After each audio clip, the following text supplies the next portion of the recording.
अस्सलाम वालेकुम नाज़रीन, मैं हूं आपकी मेज़बान उज़मा नौमान। हबीब साहब प्रोग्राम में मेरे साथ मौजूद। 5 साल के लिए मुंतखब कौमी असम्बली की आइनी मुद्दत ख़त्म होने में अब 5 हफ्ते रह गए हैं और 37 रोज़ के बाद अगर ये असम्बली तहलील होती है तो पाकिस्तान की तारीख में ये तीसरी कौमी असम्बली होगी जो अपनी आइनी मुद्दत पूरी कर लेगी। बहरहाल निगरान वज़ीर आज़म के नाम के लिए अब तक वज़ीर आज़म और कायदे हिज़्ब इख्तलाफ के दरमियान मुशावरती अमल शुरू नहीं हो सका है। हालांकि गुज़श्ता कौमी असम्बली जो 31 मई 2018 को तहलील हुई थी उसकी मुद्दत ख़त्म होने से 48 रोज़ पहले उस वक्त के वज़ीर आज़म शाहिद खाकान अब्बासी और अपोजिशन लीडर सैयद खुर्शीद शाह ने निगरान वज़ीर आज़म की तकर्रुरी के लिए मुशावरत शुरू कर दी थी और असम्बली की मुद्दत ख़त्म होने से 3 रोज़ पहले यानी 28 मई को जस्टिस रिटायर्ड नासिरुल मुल्क को निगरान वज़ीर आज़म बनाने पर इत्तेफाक हो गया था। इसी तरह फरवरी 2008 में बनने वाली कौमी असम्बली की मुद्दत 16 मार्च 2013 को ख़त्म हुई, लेकिन उस वक्त के अपोजिशन लीडर चौधरी निसार अली खान ने निगरान वज़ीर आज़म के नाम पर मुशावरत सितंबर 2012 में ही शुरू कर दी थी और उन्होंने 7 नाम शॉर्ट लिस्ट करके उस वक्त के हिज़्ब इख्तलाफ की जमातों को भेज दिए थे, जबकि वज़ीर आज़म राजा परवेज़ अशरफ के साथ उनकी मुशावरत फरवरी में शुरू हुई थी। सवाल यह है कि इस मुशावरती अमल अब तक शुरू क्यों नहीं हो सका और अपोजिशन क्या इंतखाबात का इनेकाद वक्त पर चाहती है।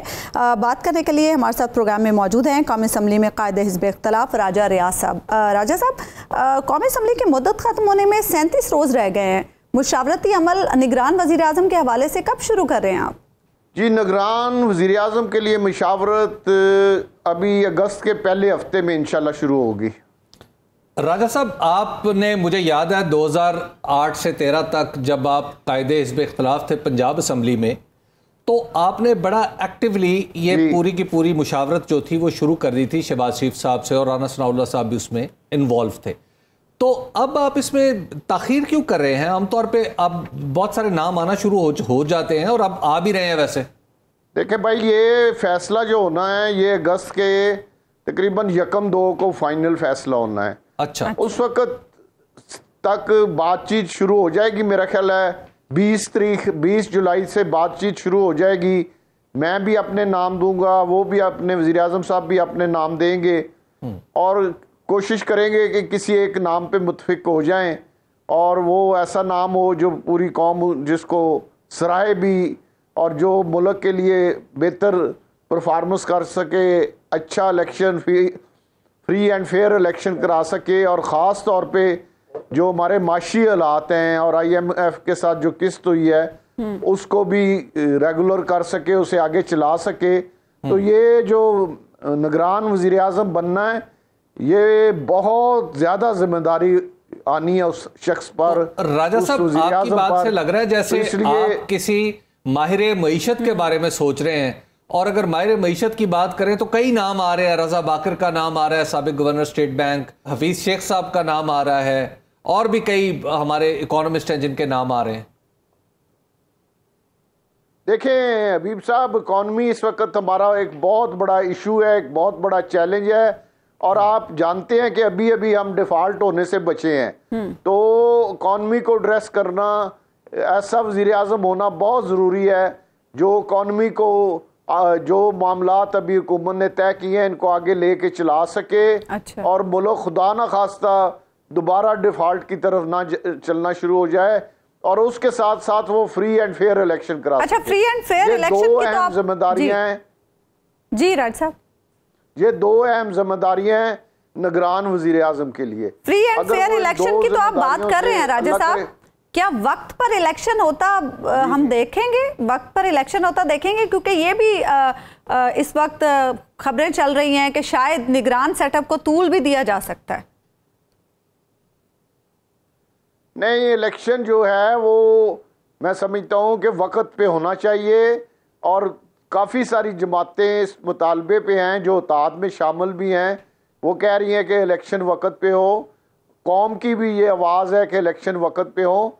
तो वो इलेक्शन मेरे ख्याल में वक्त पे ही होने बेहतर हैं ताकि एक नया जो चैप्टर है उसे ना खोला जाए और इलेक्शन में चला जाना चाहिए। इसमें सिर्फ एक है थोड़ी सी प्रॉब्लम कि अगर निगरान हुकूमत आती है तो क्या, क्योंकि आपको पता है IMF की किस्त जो है ये 9 महीने में मुकम्मल होनी है, तो क्या निगरान हुकूमत जो है वो इस किस्त और माशी बहरान से अपने आप को उसका मुकाबला कर सकेगी, उसे से पाकिस्तान को निकाल सकेगी। अगर वो ऐसा कर सकें तो मैं समझता हूँ कि इलेक्शन वक्त पर होने चाहिए। अच्छा राजा साहब, निगरान वजीर आज़म का सवाल जब आता है, माजी में भी रवायत ये रही है कि वो किसी छोटे सूबे से होता है और जो कायदे हिज़्ब इख्तलाफ है वो बाकी तमाम पार्टियों से, हुकूमती इत्तेहाद के अलावा बाकी तमाम पार्टियों से मशवरा करता है। तो क्या आप भी पाकिस्तान तहरीक इंसाफ, अगरचे असम्बली में मौजूद नहीं है, आप उसका हिस्सा बन के इस वक्त अपोजिशन में हैं, तो क्या आप मुशावरत का दायरा ज़ुमान पार्क तक भी लेके आएंगे या बनी गाला तक लेके जाएंगे या खुद ही फैसला करेंगे? बिल्कुल नहीं, जो 9 मई के वाक़े के बाद तो सवाल ही नहीं पैदा होता कि मुल्क दुश्मनों के साथ मुशावरत की जाए। हाँ, हमारे साथ जमात इस्लामी है, हम उनसे ज़रूर मुशावरत करेंगे, उनकी राय लेंगे, उन्हें कहेंगे कि ये आप भी नाम दें और उनका नाम हम मानत के तौर पे जो मैं लिस्ट दूंगा उसमें उनका नाम शामिल करूंगा। बाकी जो मुल्क दुश्मन हैं जिन्होंने हमारे शहदा के कब्रों पे को तोड़ा है, हमारे शहदा के मुजस्समों को आग लगाई है, उनके साथ इस अमल में किसी किस्म की कोई मुशावरत नहीं। अच्छा राजा साहब, चेयरमैन तहरीक इंसाफ को माइनस करने की भी बातें की जा रही हैं। अगर उन्हें माइनस करके पार्टी की क़यादत शाह महमूद कुरैशी साहब करते हैं तो फिर क्या आप मुशावरत करेंगे उनसे? नहीं, मेरा नहीं ख्याल। शाह महमूद कुरैशी साहब चेयरमैन के पास गए थे कि आप पीछे हो जाएं, विड्रा करें और पार्टी की क़यादत मुझे दे दें, उन्होंने साफ इनकार कर दिया है। तो वो किसी सूरत, वो बड़े खुदगर्ज आदमी हैं, बड़े लालची आदमी हैं। अच्छा। बड़े जिद्दी आदमी हैं, बड़ा गुरूर है उनको। अच्छा। तो वो किसी सूरत पीछे नहीं हटेंगे। और वो खुद, अब तो बहुत सारे लोग ये कह रहे हैं कि वो हमें तरगीब देते थे कि जब मैं पकड़ा जाऊं तो आपने आर्मी की जो हमारे शहदा की कब्रें हैं या उनके मुजस्समे हैं या उनकी तनसीबात हैं, अच्छा, या उनके घर हैं, आपने या GH के हुए आपने उन पर हमला करना है। अब तो इमरान खान का खुद लोग, उसकी पार्टी के लोग नाम ले रहे हैं कि हमें इमरान खान ने कहा था कि ये करना क्या है। मतलब ऐसे बयानात, क्या ऐसे बयानात आपके इल्म में आए हैं जो उन्होंने किसी तफ्तीश के दौरान कहा है, ये कही है ये बातें? जी बिल्कुल, ऐसे बयानात उनके जो लोग पकड़े हुए हैं, अच्छा, वो इस तरह के बयानात दे रहे हैं। अच्छा। और वो बड़ा क्लियर कह रहे हैं कि हमें, कई तो यहाँ तक कह रहे हैं, हलफ उठा रहे हैं कि हमें इमरान खान ने खुद कहा था कि आपने मेरी गिरफ्तारी की सूरत में, मैं रेड लाइन हूँ और रेड लाइन को जो क्रॉस करेगा आपने फौजी तनसीबात पर, फौजियों के मुजस्समों पर, फौजियों के शहीदों के जो कब्रें हैं, आपने उन पर हमला करना है। अच्छा। तो ये अब तो कोई शक वाली बात रह ही नहीं गई। अच्छा। तो आपकी इसका मतलब है बड़ी एक्सेस है उन लोगों तक जो इस वक्त पकड़े गए हैं और तफ्तीश में ज़ेरे तफ्तीश है? ये मैं नहीं कह रहा, आप इधर इस्लामाबाद के मीडिया के सब लोगों को पता है। अच्छा। कि वो इस किस्म के बयानात दे रहे हैं, टीवी पे आके बयान दे रहे हैं। मेरी क्या एक्सेस होनी है? आपको मीडिया में आके, आज एक जो पकड़ा गया है उसके वालिद ने टीवी पे आके बयान दिया है कि मेरे बेटे को ने मुझे बताया है कि मुझे इमरान खान ने खुद कहा था कि आपने, अगर मैं रेड लाइन हूँ, मेरी गिरफ्तारी हुई तो आपने फौजी तनसीबात पे हमला करना है। अच्छा राज साहब, आप क्या समझते हैं, आप क्या समझते हैं चेयरमैन तहरीक इंसाफ में ऐसी कौन सी खामी है कि वो अगर उनमें ना होती तो आज इस हाल को ना पहुंचते? वो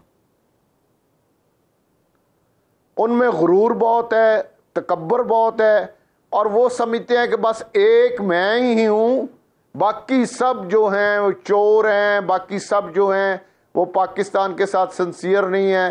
जो कुछ हूँ वो समझते हैं मैं ही हूँ, मैं हरफे आखिर हूँ। तो जो आदमी आपको रेड लाइन भी कहता है, हरफे आखिर भी कहता है, आपने अपने एक इंटरव्यू में कहा कि चेयरमैन तहरीक इंसाफ पाकिस्तान के हक में बेहतर नहीं है। तो आप क्या समझते हैं पाकिस्तान के हक में कौन बेहतर है, नवाज शरीफ साहब, बिलावल भुट्टो या शहबाज शरीफ साहब? बिलावल भुट्टो है, शहबाज शरीफ साहब हैं, नवाज शरीफ साहब हैं। मैंने जो बात की थी वो 9 मई से पहले की थी। अच्छा। वो बात साबित हो गई। दूसरा, मैं उनके साथ रहा हूँ। एक और वजह से भी ये मैं बात करता हूँ कि उनमें वो काबिलियत नहीं है जो मुल्क चलाने के लिए किसी वज़ीर आज़म में होनी चाहिए। अच्छा। उनमें तकब्बर बहुत है, गुरूर बहुत है, अना प्रस्ती बहुत है कि मैं ही मैं हूँ। अच्छा। अगर वो आदमी समझदार होता और ये अना ना होती, बड़े जब वज़ीर आज़म से उतरा है कौमी असम्बली में बैठता, अपनी सूबाई असम्बलियाँ कायम रखता, आहिस्ता आहिस्ता तकब्बर के साथ, हौसले के साथ, बुर्दबारी के साथ, सियासी सोच के साथ, दोस्तों के मशवरे के साथ आहिस्ता आहिस्ता पार्टी को चलाता जाता। इलेक्शन में थोड़ा आगे बढ़ते हैं। जी, मेरी बात पहले सुन ले, मैं बड़ी इंपॉर्टेंट बात करने लगा। अगर जो बातें मैंने की हैं इस तरह वो पार्टी को चला के अपने आप को इलेक्शन में ले जाता तो वो एक स्ट्रांग उम्मीदवार था, एक स्ट्रांग उसका नतीजा हम लोग समझ रहे थे। अच्छा। हमारे हलकों के लोग आके कह रहे थे कि उनकी पोजीशन बहुत अच्छी है। मैं इस चीज का इकरार करता हूँ। अच्छा। लेकिन उस आदमी ने ना दोस्तों से मशवरा किया, ना सियासी बुर्दबारी दिखाई, ना हौसला दिखाया, ना पार्टी को इस जो अपोजिशन का रोल था जो प्रॉपर करना चाहिए था वो ना किया। और आज इन तमाम वजह से अपनी सूबाई असेंबलियां तोड़ ली और आज फिर उसने एक इतना बड़ा जुर्म किया है कि उसने जो इंडिया ना कर सका, जो 75 सालों में पाकिस्तान के दुश्मन ना कर सके, इमरान खान ने वो काम कर दिया। और आज अल्लाह ताला ने 8 तारीख को आसमान की बुलंदियों को छू रहा था और 9 की शाम को आज ये हालत है कि उसको के साथ ना कोई हाथ मिलाने को तैयार है, ना कोई उसको मिलने के लिए तैयार है। ये बताइएगा कि आपके दोस्त हैं जहांगीर खान तरीन साहब, इस्तेकाम पाकिस्तान उन्होंने पार्टी बनाई है, तो क्या आप भी उन्हें ज्वाइन करेंगे इलेक्शन के, मतलब ज़ाहिर है ये असम्बली की मुद्दत के बाद या पहले? नहीं भाई, मेरे बड़े भाई हैं, मेरे लिए बहुत एहतराम की जगह हैं, मेरा उनके साथ एक बहुत अच्छा रिश्ता है। लेकिन सियासी तौर पे मैं इस्तेकाम पार्टी में नहीं जाऊंगा। मैं इस ओहदे से रिटायर होने के बाद अपने सियासी अमल का जो आगे का होगा रास्ता वो उसका ऐलान करूँ। अच्छा, चलें ये फैसला तो आप बाद में करेंगे, लेकिन क्या नून लीग की टिकट की ख्वाहिश है आपको? मैंने आपको बताया है कि मेरे सब लोगों से राब्ते हैं। आपको पता है कि मैं पीपल्स पार्टी में भी रहा हूँ। नून लीग के साथ मैंने बतौर सीनियर मिनिस्टर शहबाज शरीफ साहब के साथ काम किया है, बतौर अपोजिशन लीडर पंजाब में उनके साथ काम किया है। अब तकरीबन 1 साल से उनके साथ कौमी असम्बली में अपोजिशन लीडर का किरदार अदा कर रहा हूँ। तो मेरी सबके साथ इज्जत है। मैं कोई ऐसा आदमी नहीं कि मैंने कहना मैंने किसी से हाथ नहीं मिलाना। हम सियासी लोग हैं, हमें सबको इकट्ठा बैठना चाहिए। मौलाना फजल रहमान साहब भी मेरे लिए बहुत एहतराम की जगह हैं और मेरे उनके साथ भी वो मेहरबानी करते हैं, शफकत करते हैं। अभी कौमी असम्बली में आज ये फैसला जो है जी राजा साहब आप करें बात। जी राजा साहब, मैं अर्ज कर रहा था कि आज कौमी असम्बली में एयाज सादिक साहब की सरबराही में एक कमेटी बनी है इलेक्शन की इस्लाहात के लिए। ये बताइएगा कि इस वक्त जबकि इस असम्बली की मुद्दत 35-36 दिन रह गई है, 37 दिन रह गई है, तो 37 दिन पहले इलेक्शन की इस्लाहात का डोल डालना और फिर ये कहना कि हम इसको दोनों ऐवानों से मंजूर भी करा लेंगे, आपको लगता है कि इस वक्त क्या ये मौका मुनासिब है कि इलेक्शन इस्लाहात की बात की जाए या इन चीज़ों को छेड़ा जाए, और वो भी पाकिस्तान तहरीक इंसाफ के बगैर?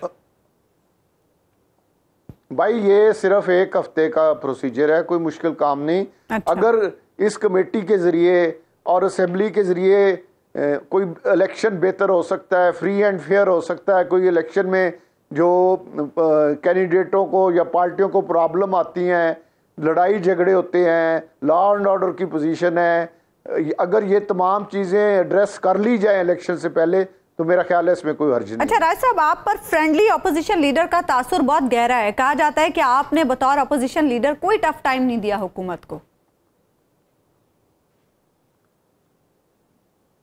आप दुरुस्त कह रही हैं, मैंने टफ टाइम नहीं दिया, लेकिन उसकी एक वजह थी कि मैं समझता था कि इमरान खान ने इतना मुल्क का बेड़ा गर्क किया। मैं तो 2.5 साल पहले उसे छोड़ गया था। इसने इतना मुल्क का बेड़ा गर्क किया हुआ है कि अगर अब हमने यहाँ पे फिर लड़ाई शुरू कर दी और हमने इस हुकूमत के फिर रास्ते में जो इमरान खान चाहता था कि रोड़े खड़े करें और इनको काम ना करने दें, मैंने बिल्कुल वो रोल नहीं अदा किया। मैंने एक मुब्बे वतन पाकिस्तानी का रोल अदा किया है। अच्छा। और हुकूमत को पूरा मौका दिया है कि वो डिलीवर कर सके, और हमारे तावन की वजह से वो IMF भी कर पाए हैं, और अच्छा। और भी बहुत से मामलात में जो उन्हें कामयाबियाँ मिली हैं, उसके पीछे हमारी जो वो पॉजिटिव सोच थी पाकिस्तान के लिए, वो उसके पीछे थी। ठीक है, बहुत बहुत शुक्रिया राजा रियाज साहब, आप प्रोग्राम में हमारे साथ मौजूद थे। ब्रेक के बाद वापस आएंगे तो गुफ्तगू के सिलसिले को आगे बढ़ाएंगे। वेलकम बैक नाज़रीन।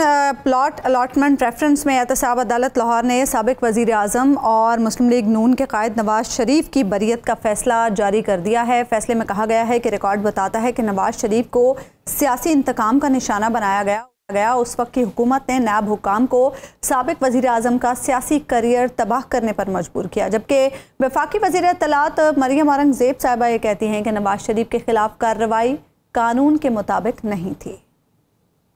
एहतसाब अदालत लाहौर का फैसला ये कह रहा है कि नवाज को सियासी इंतकाम का निशाना बनाने के लिए ये केस उनके ऊपर बनाया गया और सारी की सारी सहूलत कारी की गई, सारी की सारी रियासती मशीनरी की तरफ से। खास तौर पर यह लिखा गया कि किसी किस्म की कोई मिसयूज ऑफ अथॉरिटी, कोई करप्शन, कोई कमीशन, किसी किस्म का कोई शवाहिद मिला नहीं। नैब को साबिक हुकूमत के कहने पर नवाज शरीफ का सियासी करियर तबाह करने के लिए रेफरेंस तैयार करने पर मजबूर किया गया। नवाज शरीफ को इश्तिहारी करार देने की कार्रवाई कानून के मुताबिक नहीं थी।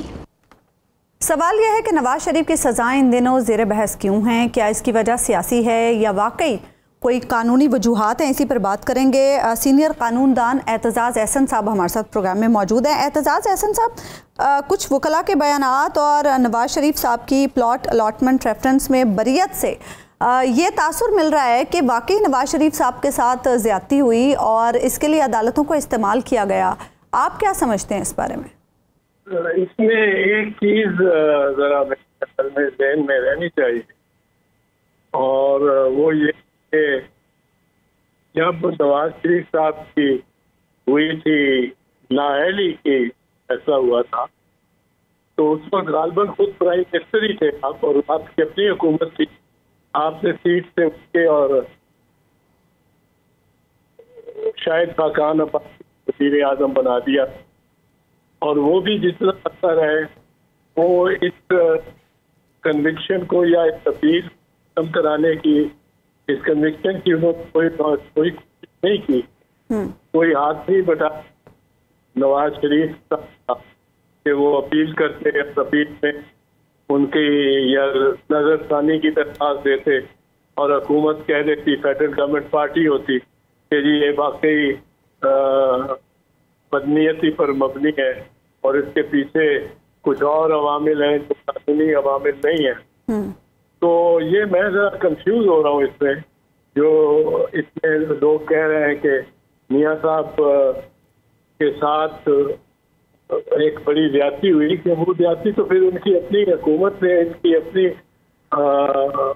एडमिनिस्ट्रेशन ने, प्रोसिक्यूशन भी आपके तहत ही थी।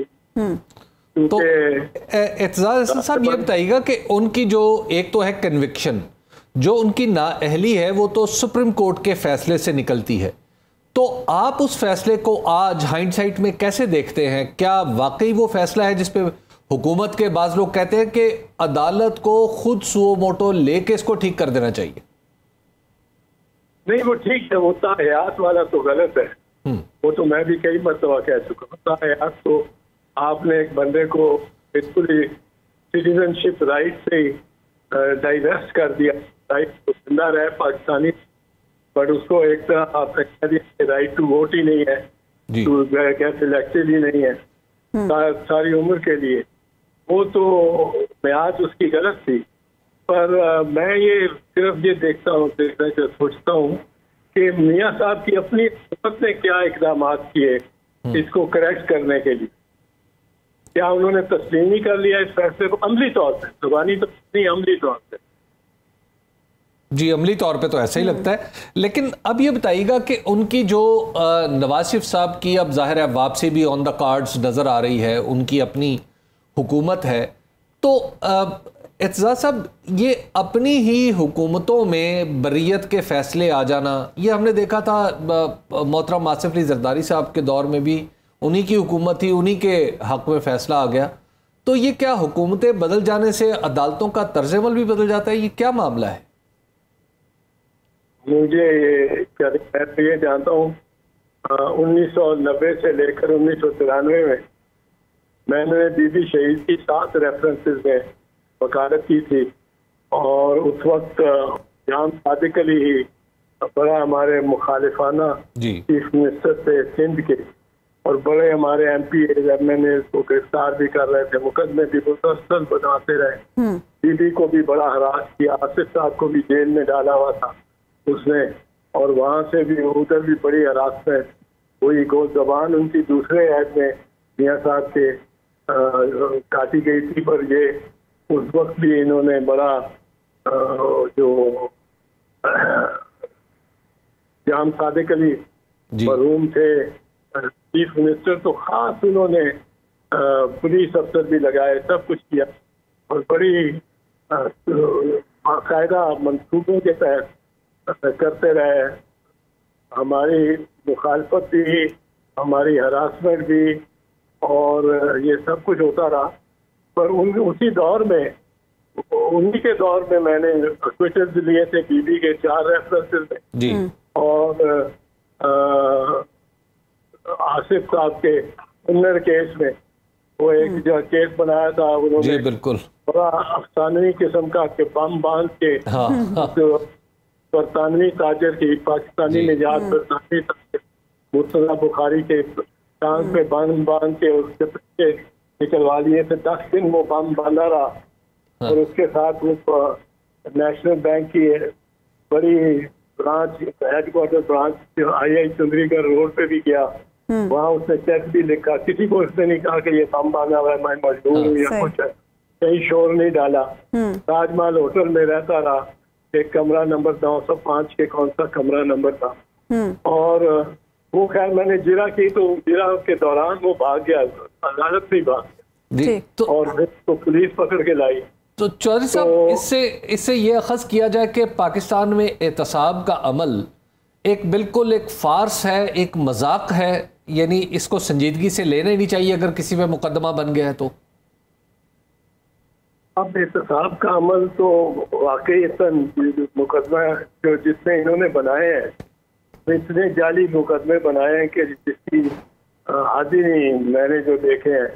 अब बीबी पे मिसाल के तौर पे जहाँ सरीना होटल खड़ा है, जी, जहाँ सरीना होटल इस वक्त इस्लामाबाद का खड़ा है, एग्जैक्टली उसी स्पॉट पे बीबी को इल्जाम था कि एक 7 स्टार होटल बना रहे हैं, जिसमें 5 या 7 सार्क के हेड ऑफ स्टेट के प्रेसिडेंशियल स्वीट्स भी होंगी, और जिनका गोल्फिंग वर्ल्ड में पाकिस्तान को लाना था, और गोल्फ कोर्सेज जो है ये आपके मिसाल के तौर पे बूरबन बड़ा ऊंचा 7,000 फुट ऊंचा नायाब किस्म का गोल्फ कोर्स है दुनिया में।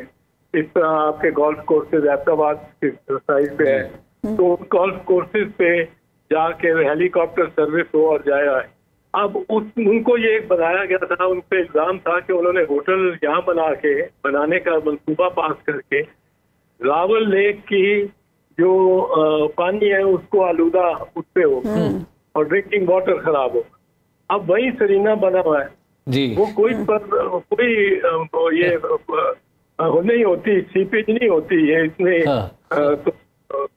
कमजोर काम नहीं होता, और वो 7 स्टार प्रपोज। तो इस तरह के केसेस ये बता देती है ब्यूरोक्रेसी, जो नजर आए उसको। अच्छा, एतजाज हसन साहब, जैसे कि हबीब साहब भी जिक्र कर रहे थे, नून लीग की इस वक्त बड़ी शिद्दत से ये ख्वाहिश है कि अदालतें ही उन फैसलों को अनडू करें जो नवाज शरीफ साहब के खिलाफ किए गए। क्या अदालती हिस्ट्री में ऐसी कोई नज़ीर मौजूद है कि आज खुद नोटिस लेकर किया गया फैसला अनडू करें अदालतें? नहीं, अनडू आज खुद से तो नहीं, मैंने कहीं भी देखा, कभी भी देखा, हमारे यहाँ खुद यहाँ बड़ा तलवार की तरह और बड़ी दूध पशेमा तलवार की तरह चलता रहा है। वहाँ भी ऐसा नहीं देखा कि सुप्रीम कोर्ट ने अपने ही फैसले को अनडू करने के लिए 184 इस्तेमाल की हो।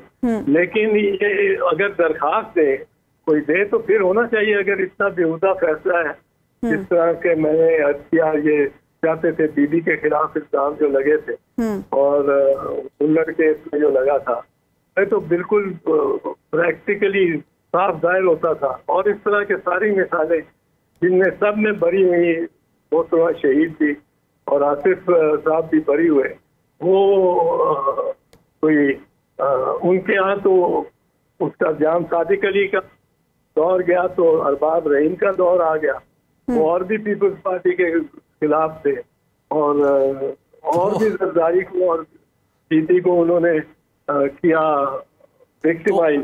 तो इसका मतलब ये है एजाज साहब, आपने जिस अंदाज से जो आपने तारीख बताई है एहतसाब की, इससे तो लगता है कि आज जो केसेस बन रहे हैं, कोई तोशा खाना का केस बन रहा है या कोई इस तरह का केस बन रहा है, तो ये भी कल को बिल्कुल मजाक साबित होंगे।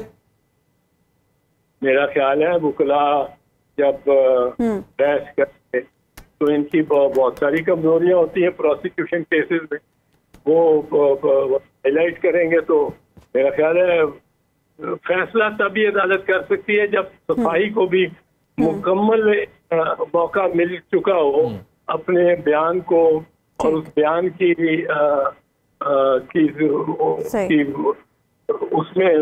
उसमें ताकतवर, उसमें कभी बनाने के लिए, उसकी कोलैबोरेशन के लिए वो गवाह भी और सबूत भी पेश कर चुके हो। क्योंकि ये तो अभी तो एक तरफा होता है ना, प्रोसिक्यूशन का ही केस आ रहा है, प्रोसिक्यूशन का केस आ रहा है। और जब वो तफ्तीश के बाद ट्रायल में जाता है, ट्रायल में जब पहला जिस दिन होता है ना, उसकी जिरा होती है, उस दिन से पता लगना शुरू होता है असल में कि ये डिफेंस का क्या वर्जन है और किस तरह मौक़िफ़ किस तरह दुरुस्त हो सकता है। ठीक है, बहुत बहुत शुक्रिया एतजाज एहसन साहब, आप हमारे साथ मौजूद थे। एक ब्रेक लेंगे नाज़िर, ब्रेक के बाद वापस आएंगे तो मज़ीद गुफ्तगू करेंगे।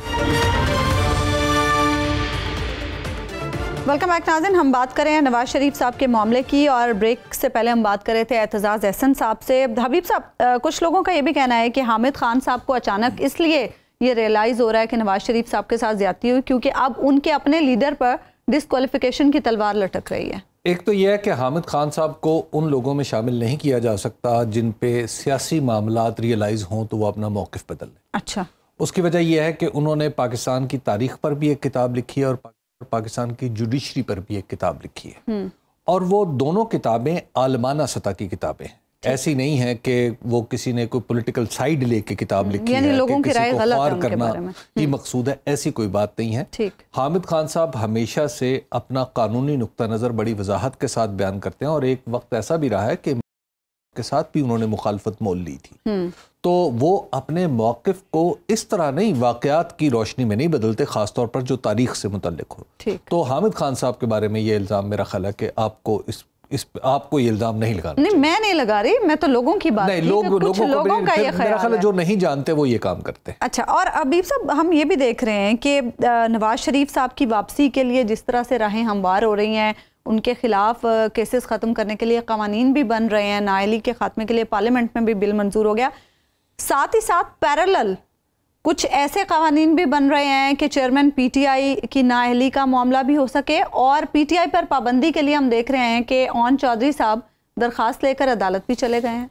जहाँ तक नवाज शरीफ साहब की वापसी का ताल्लुक है तो उस्मा, आप अच्छी तरह जानती हैं, आपको मुझे काफ़ी अरसा हो गया पाकिस्तान की सियासत का ये तुरफा तमाशा देखते हुए कि पाकिस्तान में बाज़ औक़ात अदालती फ़ैसले माहौल के ताबे होते हैं और बाज़ औक़ात क्या अक्सर औक़ात हम देखते हैं कि जहाँ जिस तरफ हमें झुकाव कहीं नज़र आ रहा हो तो वहाँ उसी तरफ कानून भी अपना रास्ता बनाना शुरू कर देता है।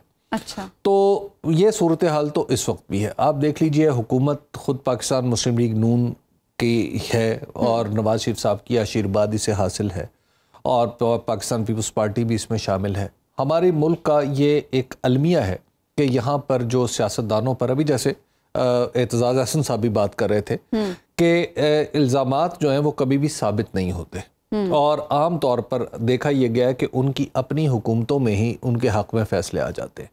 और या फिर अगर हुकूमतें उनकी ना हो तो फिर उन्हें वो कुछ भुगतना पड़ता है जो इस वक्त पाकिस्तान तहरीक इंसाफ के चेयरमैन भुगत रहे हैं कि मुकदमों पे मुकदमे हो रहे हैं, तारीखों पे तारीखें पड़ती चली जा रही हैं, और आपको ऐसा लग रहा है कि सब कुछ कानून के मैदान में ही हो रहा है। यानी आप देख लीजिए ना जो लफ्ज इस सूरत हाल में इस्तेमाल होते हैं, जो लफ्ज इस सूरत हाल में इस्तेमाल हो रहे हैं वो सब कानूनी नोयत के। FIR एक कानूनी मामला है। अच्छा, अब आप जरा तसव्वुर कीजिए कि 170-75 FIR दर्ज हो गए। अच्छा, अदालत एक कानून का मसला है, वकील कानून का मसला है, दलील कानून का मसला है, दफात कानून के मसाइल है, जमानत कबल जमानत, जमानत कबल गिरफ्तारी, हाजिरी से इस्तिस्ना, ये सब चीजें देखिए, ये सब चीजें कानूनी नजर आ रही है ना आपको, लेकिन क्या ये कानूनी है? मैं इसका फैसला आने वाला वक्त करेगा। नवाज शरीफ साहब के टाइम में भी तो सारी चीजें कानूनी हो रही थी ना। देखिए, मेरी मालूमात के मुताबिक तो ऐसा कभी नहीं हुआ। अच्छा। ऐसा एक शख्स के साथ पाकिस्तान की तारीख में पहले भी हुआ था। उनका नाम है चौधरी ज़हूर इलाही शहीद। अच्छा। जो चौधरी शुजात हुसैन साहब के वालिद थे। उनके साथ ऐसा होता था कि मामला यानी यूं कि उनके ऊपर एक मुकदमा और फिर दूसरा मुकदमा और फिर तीसरा मुकदमा, तो लाहौर हाई कोर्ट में उन्हें उस तरह जमानत मिली थी कि न सिर्फ मौजूदा मुकदमात की जमानत बल्कि आने वाले मुकदमात की भी जमानत, क्योंकि अदालत को भी नजर आ रहा था कि ये सब कुछ क्या हो रहा है पाकिस्तान के अंदर। और फिर हमें अनफॉर्चुनेटली मुझे एक थोड़ा सा तारीखी वाकया दोहराना पड़ेगा। जो आपको पता है चौधरी ज़हूर इलाही साहब का और जनरल अयूब खान की आपस में क्यों ठनी थी? क्यों? और ठनी तो इस मतलब पॉलिटिकल रीजन थी, लेकिन मैं उसका जो एक्सप्रेशन है वो आपको बताना चाह रहा हूँ कि हुकूमत में थे जनरल अयूब और चौधरी ज़हूर इलाही साहब जो थे वो अपोजिशन में थे। तो पहला मसला जो शुरू हुआ था वो चौधरी ज़हूर इलाही साहब के गुजरात के घर की दीवार पर शुरू हुआ था। अच्छा। उन्हें वहां की म्युनिसिपैलिटी ने कहा कि जनाब आपकी दीवार जो है ना फलां जगह से 1 इंच इधर है। अच्छा। और 1.25 इंच अंदर है और 1.25 इंच बाहर है। सही। तो उसके नतीजे में बल्दिया ने आके वो दीवार गिरा दी। ठीक। तो अब आप देखिए, ये गालिबन मेरी दानिस्त में शायद ये पहला वाकया है, उससे पहले भी हुए होंगे, कि जिसमें बाकायदा तौर पर हुकूमत ने अपने इख्तियारात को अपने मुखालिफिन को रगड़ा देने के लिए इस्तेमाल करना शुरू किया। और उसके बाद तो फिर अला हाजिल क़ियास है ना। अब उसका जो अल्टीमेट नतीजा है, यानी उसकी जो एपिटोम है, जो उसकी हाइट है, वो हम देख रहे हैं चेयरमैन तहरीक इंसाफ के साथ कि उनके ऊपर 175-70 मुकदमात हो गए। अच्छा, अभी सब प्रोग्राम के आगाज में हमने राजा रियाज साहब से भी गुफ्तगू की, अपोजिशन लीडर हैं कौमी असम्बली में। राजा रियाज साहब से जब हमने ये सवाल किया, आपकी इत्तला का शुक्रिया।